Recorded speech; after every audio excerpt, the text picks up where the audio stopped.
Shalom, shalom, shalom.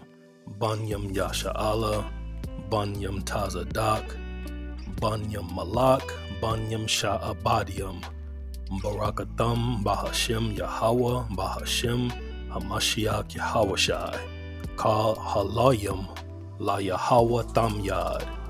It's your brother Aklamak, Amath Payath, Mount Zion Reborn Truth Tellers. And this lesson isn't for the moon watchers, the mystics, or men chasing shadows across the sky. This is for those who fear the voice of Yahawah, our power, more than the opinions of men. Because from Egypt to Sinai, the Most High gave Israel a clear 7-day rhythm with 0 lunar instructions. No quarters, no phases, no resets, just commandment. You can run to Amos, you can twist Ezekiel, you can quote Jubilees till your tongue cracks. I'm not leaving Torah.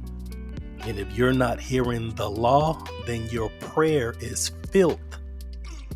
Proverbs 28:9. So let's make it plain. The Lunar Sabbath Doctrine doesn't even survive the Exodus test, much less the Torah test. So if you believe the Sabbath resets with the moon, you got 2 options. Argue with the Most High in Torah, or argue with your mama. So all this is on the heel of a spirited debate between 2 camps, believers of the way and the Genesis, which both I have an unbelievable amount of respect for. I deal with Deacon and Hassad more,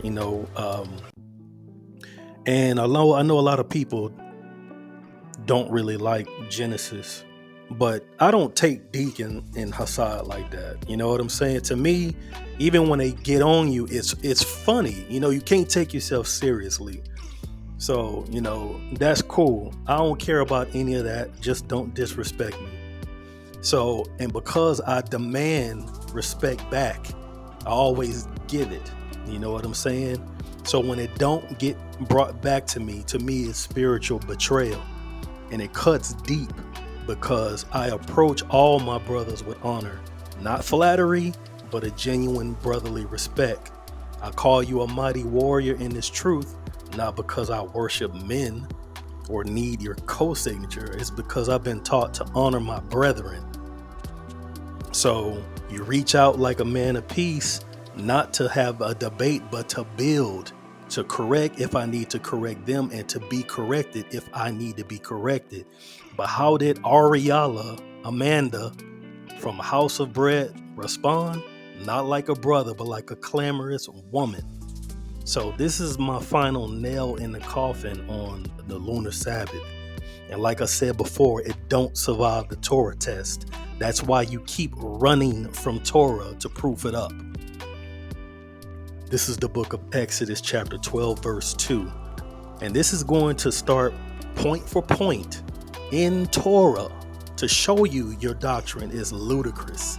This is the departure from Egypt. This month shall be unto you the beginning of months, and it shall be the first month of the year to you. This is the Most High reestablishing his calendar. Okay? He never says nothing about a moon. This has everything to do with the Passover because of what he's about to do to the Egyptians. This is the book of Exodus chapter 12, verse 40 through 43, and it reads, Now the sojourning of the children of Israel who dwelt in Egypt was 430 years. And it came to pass at the end of 430 years, even the selfsame day, it came to pass that all the host of the Lord went out from the land of Egypt. So after the Lord put hands and feet on the Egyptians and slaughtered them, they began to leave. But the key point in these 2 verses is that they spent 430 years in Egypt. That means they were spiritually apart from the Lord and his ordinances. So to believe that they understood the lunar cycles that the Lord created while in Egypt, to believe that, you have to be insane. They were in idolatry for 4 centuries. Get some understanding. You have to deal with this. You cannot put your assumptions on this and make people abide by it. You got to understand you're going to have pushback because of this. Moving on. This is the book of Numbers, chapter 33, verse 3, and it reads, "And they departed from Ramses in the first month, on the 15th day of the first month. And on the morrow after the Passover, the children of Israel went out with a high hand in the sight of all the Egyptians." So in typical Most High fashion, when he judges the nations and gives his people salvation, he does it in the sight of the heathen, so they know he did it, that it only came by his hand. That's neither here or there. This marks the beginning of Israel's calendar with a direct reset from Yahawah without a single mention of the moon. He told them, "This month shall be unto you the beginning of months." Why? Because in Egyptian timekeeping, it was corrupted and drenched in sun and moon worship. So if you just look up the false gods of Egypt, you will see Ra, Thoth, Khonsu. These gods had to do with the moons that they worshipped.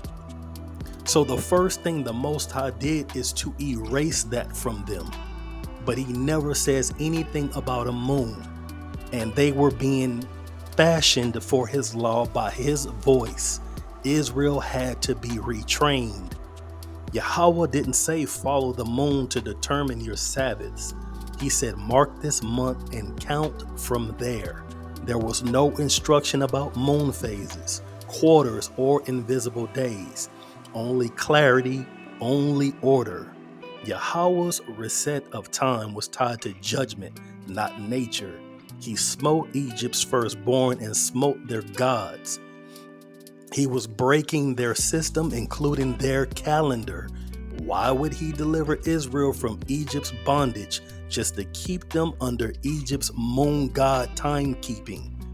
The moon was deified in Egypt. Khonsu, their moon god, was part of the same idolatrous system that Yahawah destroyed. So why would he turn around and make Khonsu's cycle the foundation of Israel's rest? So when the Lord instructed Moses and Aaron, he made it plain, mark this month. Now, not look into the sky, not watch the heavens for quarter moons. Yahawah speaks plainly to his servants. You guys don't want to deal with that. For whatever reason, you want to run out of Torah. But he doesn't require us to track waxing, waning, or invisible lunar shadows to obey the Sabbath. Exodus 12:2 isn't a suggestion, it is a command. This is your beginning. He gave Israel a prophetic clock that began with deliverance, not with a celestial body. This first act of redemption, of salvation and freedom, wasn't moon watching. It was obedience. The calendar of Israel didn't begin in the sky. It began in obedience to the voice of Yahawah, our power. Moving on. It's going to get bloody from here. So, moving on. Now we're going into the wilderness of sin, and it's the 15th of the second month. This is the book of Exodus, chapter 16, verse 1, and it reads, "And they took their journey from Elim, and all the congregation of the children of Israel came into the wilderness of Sin, which is between Elim and Sinai, on the 15th day of the second month after their departing out of the land of Egypt." Now, here we go. The first Sabbath in the wilderness of Sin begins 7 days later on the 22nd. But that doesn't automatically mean they knew the moon schedule. That's one of the core problems with this Lunar Sabbath Doctrine. It rests on assumption, not the Lord's instruction. It's claimed simply because the date happens to line up with feasts that are introduced a year later that it must include it being feast being celebrated during this time, when Exodus says nothing about it or nothing about a moon. Timing alone does not equal divine command. Why? They just came out of Egypt. This is the book of Joshua, chapter 24, verse 14, and it reads, "Put away the gods which your fathers served on the other side of the flood and in Egypt, and serve ye the Lord." So after 400 years in Egyptian bondage and idol worship, the Israelites did not retain full understanding of Yahawah's calendar. They didn't come out observing a lunar Sabbath system. They had to be retaught the basics from scratch in the wilderness. Now, I brought this up, and this nigga, Amanda, said I didn't know what the hell I was talking about. No, you don't know what the hell you're talking about. You were clueless about this. You were clueless about the timeline at all, from the wilderness of sin all the way up to the tabernacle. You're the one that's clueless because you're the teacher. How come you didn't know the timeline? The time from Egypt to the tabernacle wearing up is not a matter of weeks. We're talking about over a year. Over a year. And the first thing Felicia wants to do is leave Torah and go run and tell me what he thinks about Amos 8. So I have no interest in dealing with that man again. He got issues. He's a known bug out. I have no issues in dealing with a man who's been accused of leaving the Feast of Tabernacles to go and kick it with a homosexual. And then he escapes from the community for over a week and never makes account for it. And the only time he basically deleted his page on YouTube. Then he makes an appearance after a week after Darash got online and co-signed for him and capped for him. No disrespect to Darash. You know what I'm saying? So the idea I'm going to listen to this man who I tried to receive as a brother, that's not finna happen. It is what it is. Argue with your mama. Again, so the idea that they were aligned to lunar weeks is highly unlikely unless the Lord himself re-instructed them. But we don't see that instruction explicitly. So there's no command here to observe Sabbaths by moon phases. If the Sabbath were lunar based, this would have been the perfect moment to clarify it to a people relearning righteousness. This is the book of Exodus chapter 16, verse 4 and 5, and it reads, "Then the Lord said unto Moses, Behold, I will rain bread from heaven for you, and the people shall go out and gather a certain rate every day, that I may prove them whether they will walk in my law or no. And it shall come to pass that on the 6th day they shall prepare that which they bring in, and it shall be twice as much as they gather daily." So Yahawah taught them the weekly Sabbath cycle based on 7-day straight pattern, not tied to any celestial observations. There was no mention of the moon, no need to observe its phases, and no command to restart the week at any point. They refused to deal with this. It's all based on the assumption of what they believe Leviticus 23 is saying. There is no tabernacle yet. There isn't even a priesthood. You cannot tie me to those tenets, but you must deal with this. And they refuse. And they refuse and tell you you don't know what the hell you talking about. But you're the one leading Torah. So it was obedience through rhythm, not astronomy. This is the book of Exodus chapter 16, verse 22 through 30. And it came to pass on the 6th day they gathered twice as much bread, 2 omers for one man. And he said unto them, That which the Lord hath said, tomorrow is the rest of the holy Sabbath of the Lord. I'm paraphrasing. And it came to pass that there went out some of the people on the 7th day for to gather, and they found none. And the Lord said unto Moses, How long refuse ye to keep my commandments and my laws? See, for that the Lord hath given you the Sabbath, therefore he giveth you on the 6th day the bread of 2 days. Let no man go out of his place on the 7th day. So the people rested on the 7th day. So this is the first recorded weekly Sabbath enforcement, 1 full month after leaving Egypt. No mention of a moon. I'm sure a new moon happened within that time. Not a single mention about the moon or resting on it. Not a quarter moon, not a half moon, not a so-called transitional day or floating day.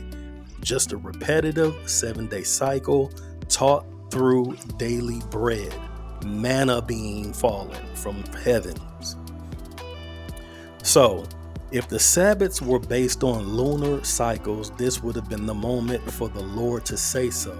Instead, he tests their obedience by repetition, not astronomy. Yahawah says, "How long refuse ye to keep my commandments?" He didn't say how long until you learn the moon phase. This wasn't about sky watching. It was about submission. The Sabbath was about obedience, not calculations. So now we're moving on to the 3rd month. Now, mind you, they're still keeping the Sabbath. Now, mind you, a new moon had to have taken place between the 2nd month in the wilderness of sin and the 3rd month going into Sinai. This is the book of Exodus, chapter 19, verse 1, and it reads, "In the 3rd month, when the children of Israel were gone forth out of the land of Egypt, the same day they came into the wilderness of Sinai." So, by this time, the Israelites had been keeping the weekly Sabbath for over a month straight, and still no new moon instruction. I have to assume they kept it. I have to assume they kept it when there is no command about it till you get to like Numbers 10 or Leviticus 23. But with their model, I'm stupid if I believe that no new moon was being kept here, according to them. No new moon instruction, no reset of the week. The Lord is saying nothing regarding any of this. No celestial recalibration, no extra days between weeks, no lunar warnings or signs, just a perfect 7-day rhythm, week after week. Let that sink in. Over 4 weeks of confirmed Sabbath observance without a single command to follow the moon. You have to deal with this. Not run to Leviticus 23, not leave Torah and go to Amos 8, not go to Ezekiel. You got to stay where the Lord is talking, where he's uttering his voice. Amos didn't live yet. Ezekiel was not alive yet. The only voice they were hearing is the one you should be hearing. So this destroys the idea that the Sabbath was dependent on lunar phases, because if it were, this would be the moment to say so. This is Exodus 19. This is nowhere near Leviticus 23. You can't lump it with Leviticus 23. There isn't a priesthood yet. There isn't a tabernacle yet. They just got into Sinai. I don't know why that's so hard for you. I can see why it's hard for Amanda. But for my guys at Genesis and anybody else who observes the lunar Sabbath, who I don't have no issues with, I definitely got issues with him, because this is our first interaction, and I can't deal with brothers who can't deal with you like a brother. I even said, let me get it all out and then rebuke, like the scripture says. Hear the matter first, then rebuke. Oh no, not Amanda. He has to show you that estrogen side. It is what it is. And he's been doing that with a lot of brothers. It's just a matter of time for somebody dome check you. And I hope it happens. I hope somebody touch you up. And the reason why is because I don't want the Lord to judge you. I don't want that, because if that happens, it's going to be worse. I don't want the Lord to judge you harshly at all. None of you. None of us. So, moving on. Now they are at Mount Sinai, the mountain of covenant, order, and revelation. If the weekly Sabbath were governed by the moon, then the pattern should have been reset, corrected, or at least acknowledged here. But what does Yahawah do? No change, no pause, no instruction, just continuity. The duration matters, people. From the mid-second month to the third, the Israelites kept the Sabbath as Yahawah instructed, and never once did he say, wait for the new moon, pause your count, start again after conjunction, insert a day of nothingness between weeks. The silence isn't just omission, it's judgment. The Lord gave time for instruction and still chose repetition over recalculation. Moving on. So now we're moving to where the weekly Sabbath is reaffirmed. Now, mind you, I'm just giving you the timeline. Through all this time, they're still keeping the weekly Sabbath based on the fall of manna, falling from heaven for 6 days, and on the seventh day they rest. It's happening week after week after week. That's the whole point of showing you the timeline. Okay?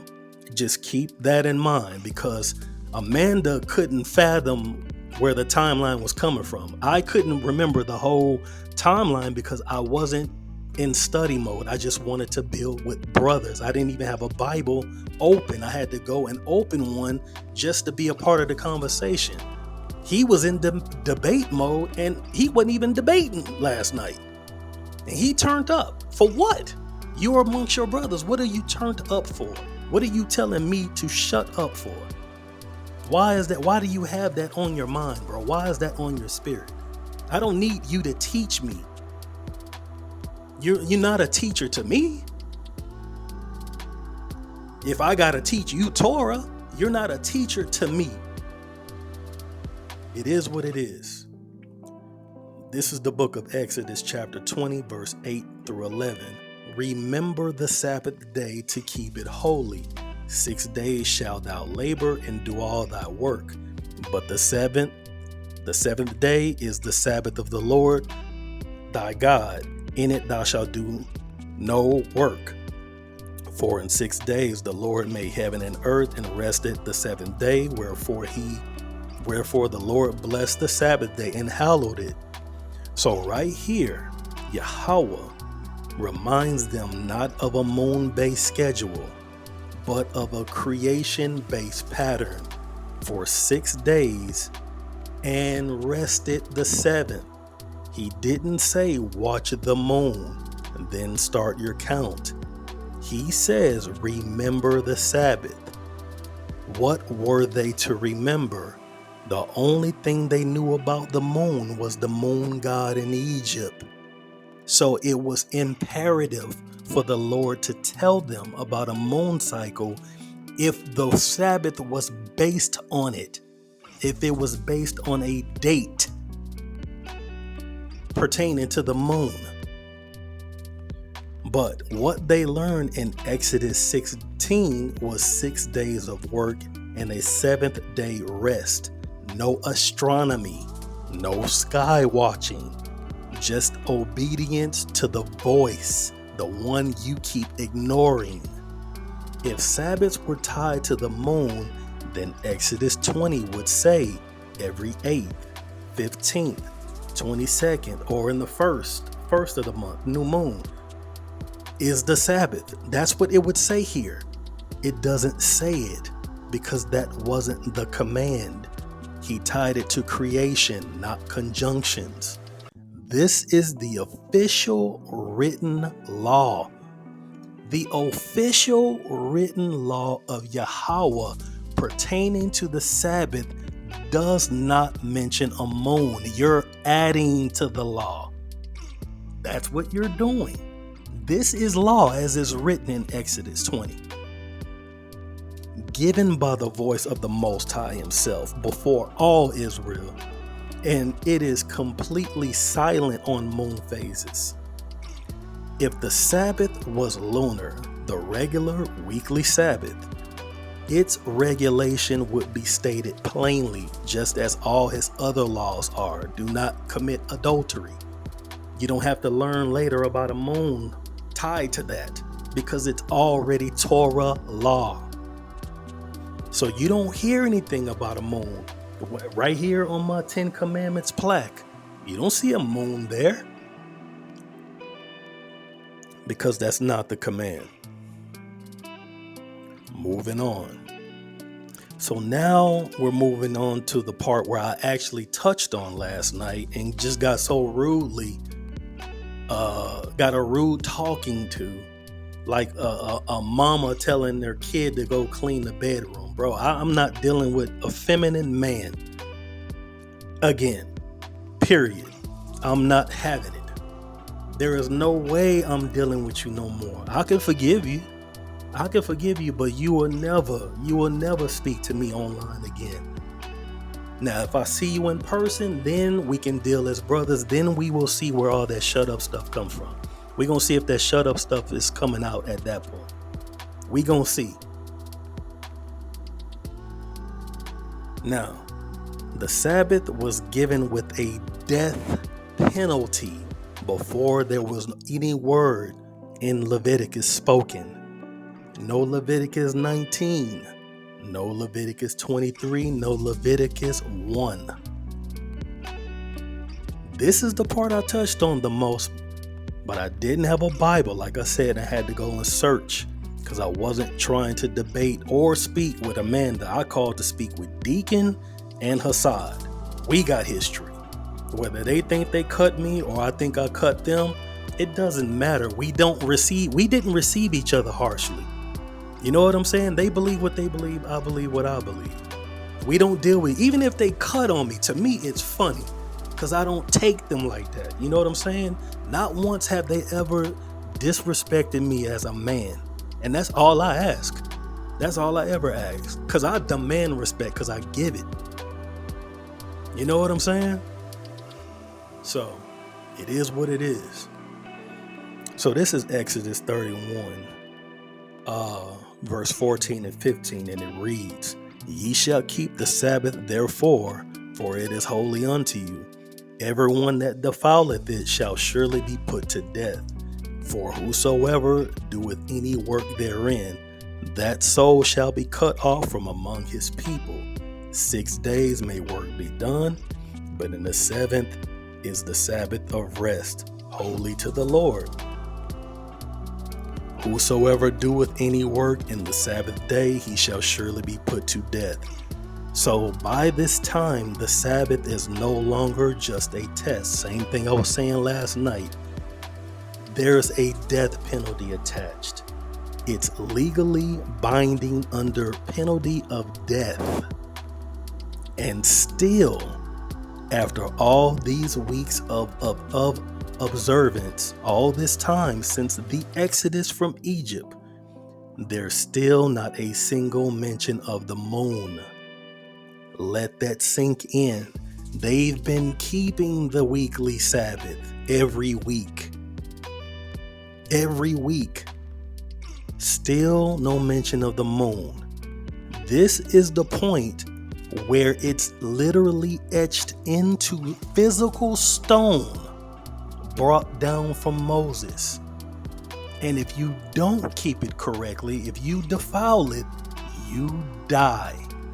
Still no mention of a moon. You have to deal with this. You can't run to Amos. You have to explain why there's no mention of a moon when you can die if you defile the Sabbath. Not just no mention of the moon on the stone itself. I'm talking about no moon from the voice that thundered at Sinai. While they're keeping the Sabbath, the manna's still falling. That's the cycle they remember. They don't remember no stars and no moon. They don't know nothing about it. The only moon they remember is the moon gods of Egypt. which the Lord is trying to extract from their memory. So, and still, after all these weeks of observance, all this time since the Exodus, still not a mention of the moon. The Most High is now issuing a capital judgment for violating the Sabbath, but never once command moon tracking. There's still no Leviticus 23 in sight. There's still no priest yet. No lunar recalculations. No new moon start date. No quarter moon instructions. No day 30 transitions. No astronomical formula at all. No mention of a transitional day. I mean, all the stuff that you keep adding on to Torah without fear, mind you. It's only a matter of time before you get bugged out if you keep thinking you can add on to Torah. Why would you choose these books to add on to? I could see if you add on the Ecclesiastes, maybe Proverbs. Why would you choose Torah law to put your own interpretation onto? Why would you do that? So again, if you can die for breaking the Sabbath, wouldn't the Father be clear about how to accurately track it? Wouldn't he say something? But he doesn't say. He doesn't say make sure you wait for the new moon before you're starting your next week. He says 6 days shall work be done, and the seventh is the Sabbath. Why is there no margin of error explained if the Sabbath was based on a moving moon?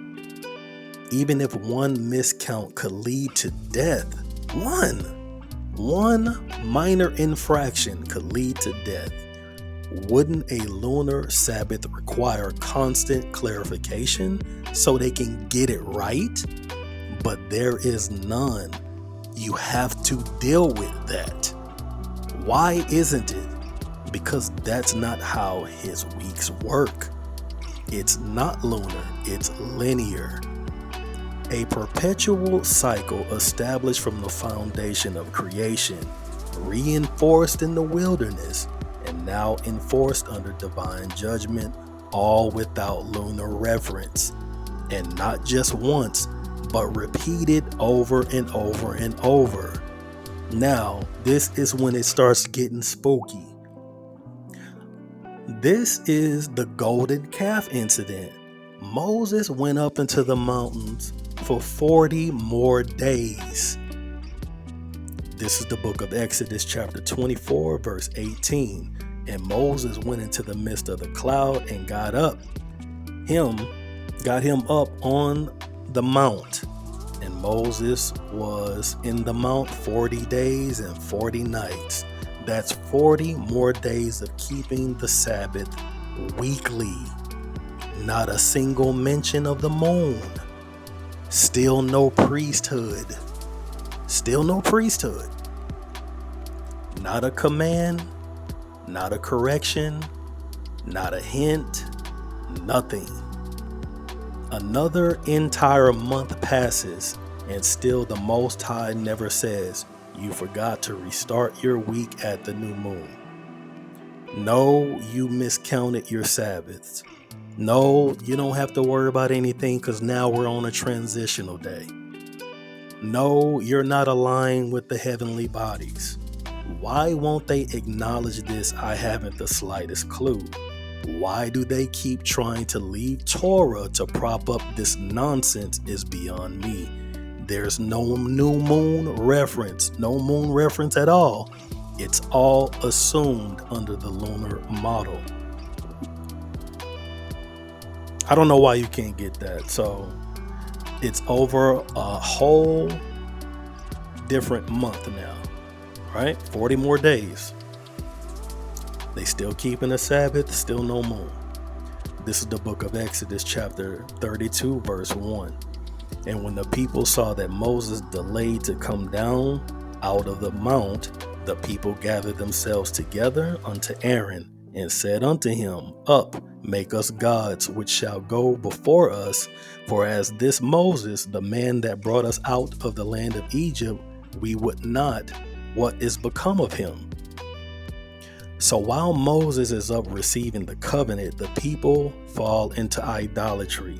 They make the golden calf. They break the covenant. But look closely. Even in their rebellion, there is no correction about the Sabbath calendar. This is the book of Exodus, chapter 34, verse 28. And he was there with the Lord 40 days and 40 nights. He did neither eat bread nor drink water, and he wrote upon the tables the words of the covenant, the 10 commandments. That's another 40 days on top of the first. And still no mention of a moon-based Sabbath system being broken or restored. They're still keeping the Sabbath. Never told once to look into the sky. No astronomy. You have to deal with this. You cannot run to a Leviticus 23 that does not exist yet. They have not been taught about a moon. The only moon they knew is the moon god of Egypt, where they spent 400 years in idolatry. If Israel had miscounted the Sabbath during this time, that would have been a serious violation, especially since the Sabbath was already under the death penalty of Exodus 31. Yet Yahawah says nothing about their timing. Why? You have to deal with that. Because their sin was idolatry, not timekeeping. Because the Sabbath cycle is independent of the moon. Because the Most High didn't change his order based on phases. He establishes it based on command, the voice. If the Sabbath depended on the moon, this would have been the moment to say it. During judgment, during covenant renewal, during correction. There's still no moon talk, because the moon has nothing to do with the Sabbath week unless it's a feast day, which is a whole different Sabbath. Moving on. So now we're moving to the time where the tabernacle is erected. This is the first day of the first month of the second year. We got a priesthood, but they have done nothing yet, because there is no tabernacle reared up. They're still building the altar, the golden lampstand, the table of showbread, the Holy of Holies. They're building all that. Now they're rearing it all together, putting it all together yet. So Leviticus 1 is right around the corner. It's not there yet. So you still cannot run to Leviticus 23. I know that's what you want to do. You want to run to Leviticus 23. You want to run to Numbers 10. You want to run to Ezekiel. You want to run to Amos. None of those things are even in existence yet. You have to deal with Exodus. And you can't. That's why we are receiving all this scorn and ridicule. But at the end of the day, it's you that's running from Torah law. You got to deal with running from the voice, not me. This is the book of Exodus, chapter 40, verse 17, and it reads, "And it came to pass in the first month in the second year, on the first day of the month, that the tabernacle was reared up." So first, work is being done on the so-called new moon Sabbath. It's the first day of the month. They'll say, well, it's lawful to do good on the Sabbath. Very true. It is lawful to do good on the Sabbath. However, that understanding was unknown in the wilderness. That understanding came through Yahawah thousands of years later. The Most High didn't command work on the Sabbath because the new moon isn't a Sabbath. Your understanding is just flawed. But I digress. I'm not even worried about the new moon right now. So the tabernacle is reared up. At this point, Israel has now been keeping the Sabbath for nearly a full year. Here is your timeline, Amanda, the one you couldn't understand last night, where you lost your cool and showed your estrogen.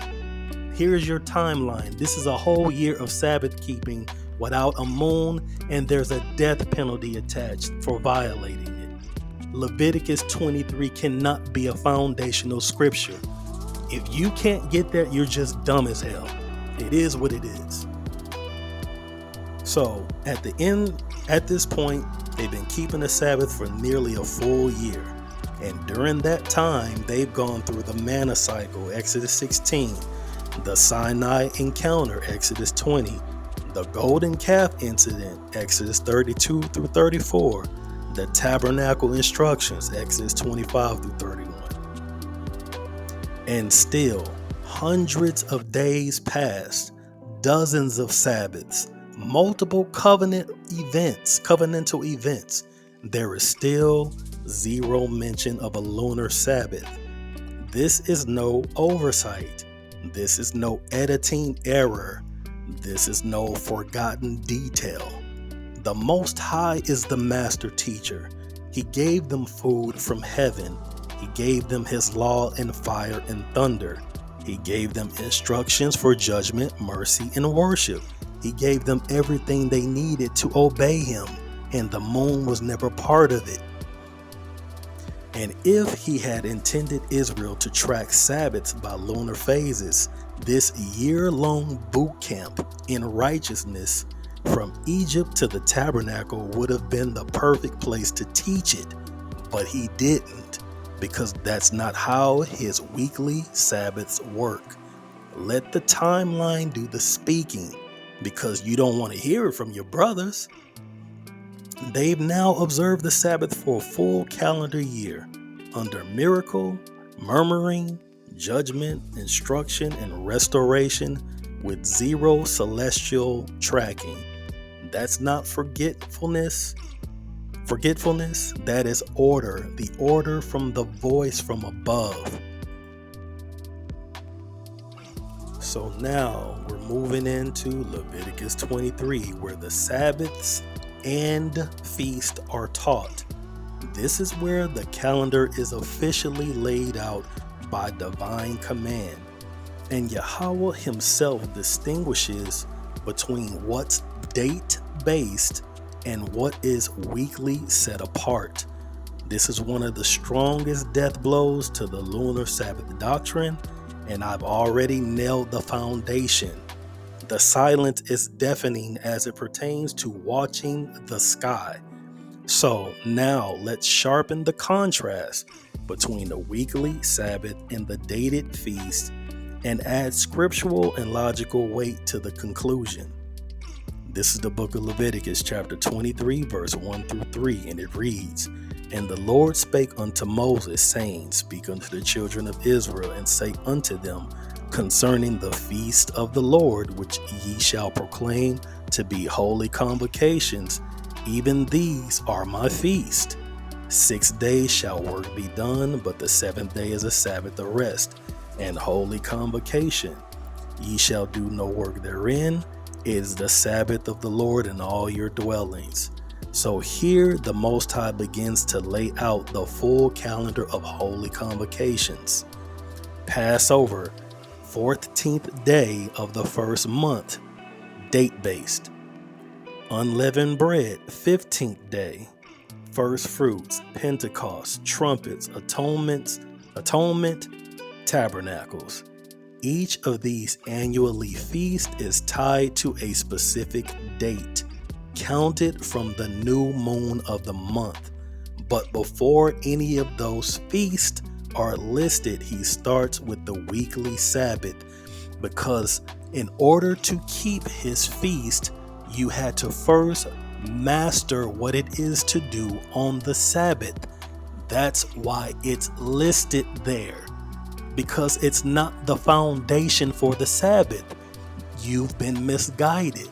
Now, I'm not going to act like the Lunar Sabbath model doesn't require other thinking to put it together, but you missed the whole entire book of Exodus trying to push this on people with ridicule and scorn, like it's something that they're missing. So still, when you look at, I believe it's verse 3, when you look at verse 3, there's no date given. 6 days shall work be done, but the seventh is a Sabbath of rest. What Sabbath? The Sabbath they've been keeping for the whole year. You don't have to give it a date. They got it already down packed. They don't have to search in the moon. The whole point was never to be exiled from out of your land and to be put under heathen subjection. They were supposed to be keeping that Sabbath the entire time as they moved into the land. And it was never date based. That's what you guys don't understand. They've been keeping the Sabbath. They never had an instruction to look in the sky. They got the Sabbath down packed now. Now you can add on the feast. That's why you don't see anything about the moon on the stone tablets. So that's it. Not a mention of a moon, no instruction to check the sky, no anchor to the 1st, 8th, 15th, or 22nd. Why? Because the weekly Sabbath is not date dependent. It's not governed by the moon. It's not recalculated each month. It's not interrupted by new moons. It runs on its own rhythm, a perpetual 7-day cycle that traces back to creation itself. The entire point of Leviticus 23 is to give clarity. The Most High makes a clear separation between the weekly and the annual holy days. One is tied to the day of the week, the others to dates of the month. That's plain on tables. It has nothing to do with whether we have a heathen calendar or not. Yes, we're in captivity. We don't have to keep bringing that to the forefront.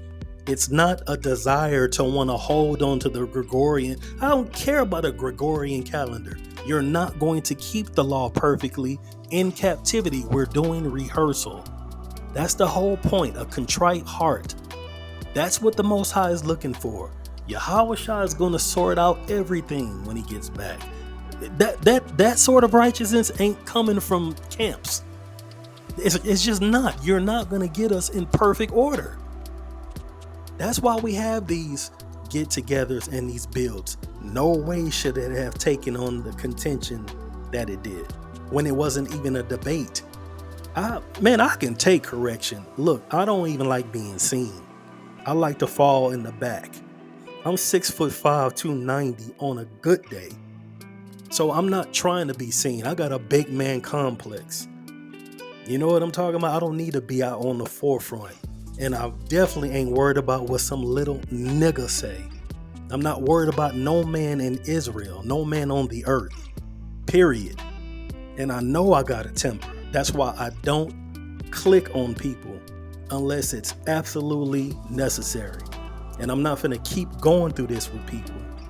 You know what I'm saying? After that, when you see me, I'm not gonna have no more words for you. I'm trying to deal with you as brothers. Deal with me as your brother. Rebuke me accordingly. I'll take it. I don't want the Lord to bug me out. You know what I'm saying? But there's no reason for you to handle me like I'm a heathen, or now I'm gonna handle you like one, and you ain't gonna like it. Whatever it's gonna be is whatever it's gonna be, but I'm willing to go through it. But why do it even have to go there? Let's deal in this holiness and get each other straight. That's the whole point. So, moving on. So if the weekly Sabbath was lunar, this chapter would be the place to declare it. And it would plainly say the Sabbath falls on the 1st. The Sabbath falls on the 8th.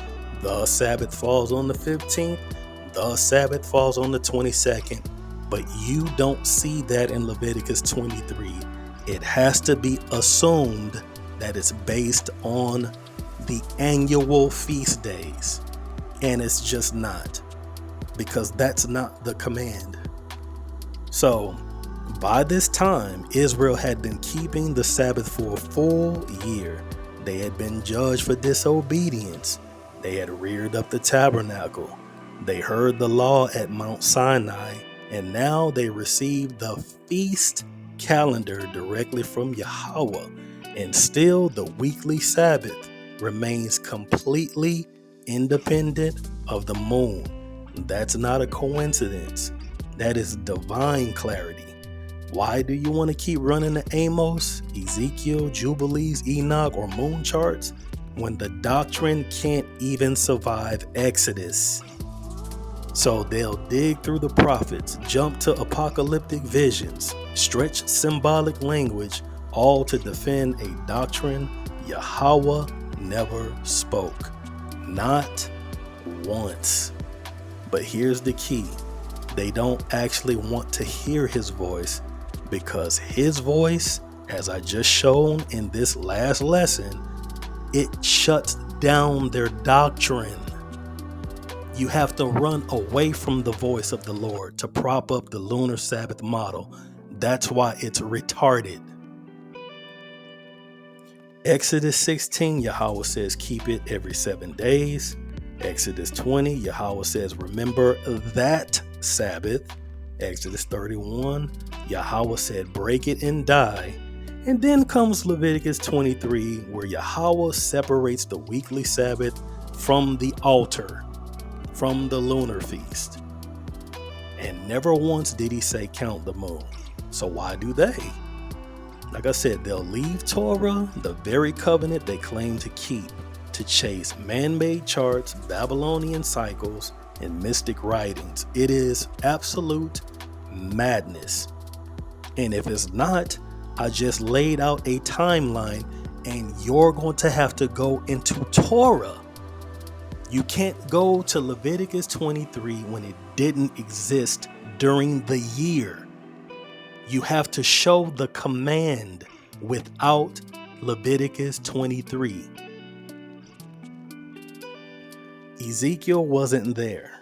Amos wasn't there, but Yahawah was in fire, cloud, thunder, and command. And with that, the Lunar Sabbath Doctrine is done. We don't need Enoch. We don't need Jubilees. We don't need temple era priestly rotations, Amos metaphors, or Ezekiel riddles. We stayed in Torah. We stayed in Exodus, primarily from the Passover in Egypt to the erecting of the tabernacle, from the first manna cycle to the 10 commandments, from Mount Sinai to the death penalty for breaking a Sabbath they say wasn't even done being written. Not one verse, not one command, not one shadow of instruction tells Israel to track Sabbaths by the sky, by watching for a moon. They can't prove Lunar Sabbath using Exodus. It's all guesswork. All they have is guesswork and assumptions because of the 22nd of the second month happened to line up with their lunar model. That's it. One coincidence, and an entire doctrine is built on it. But guess what? Yahawah doesn't operate in guesswork. The law is made plain.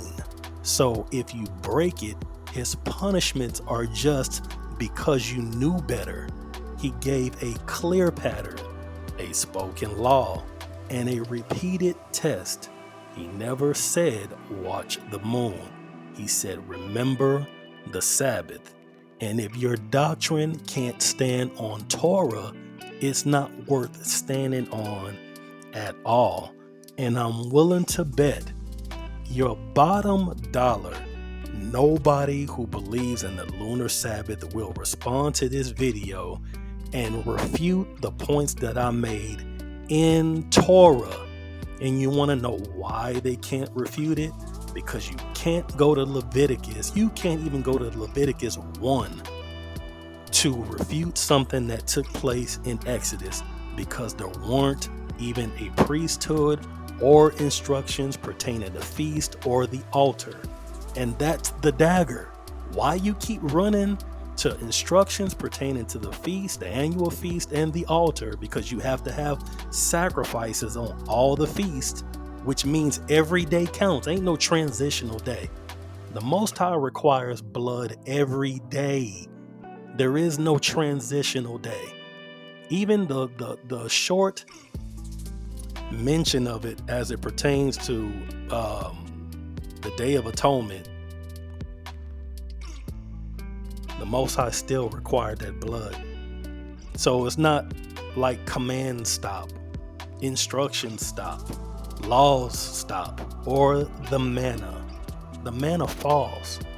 He told you it's gonna fall for 6 days. He never said nothing about it pausing in the mid-air of the sky on the so-called transitional day. That is the most retarded thing I've heard thus far. But for whatever reason, it's implied, and I'm just supposed to just believe it because they believe it and can't show it in Torah. But I'm the dummy. I'm the dummy because I'm listening to the voice. But it is what it is. It's called Halayim La Yahawah Tam Yad. It's your brother Ak Lamak, represent Mount Zion Reborn, Amath Payath, nothing but truth tellers over here. And I want to say Shalom, and I hope you are edified.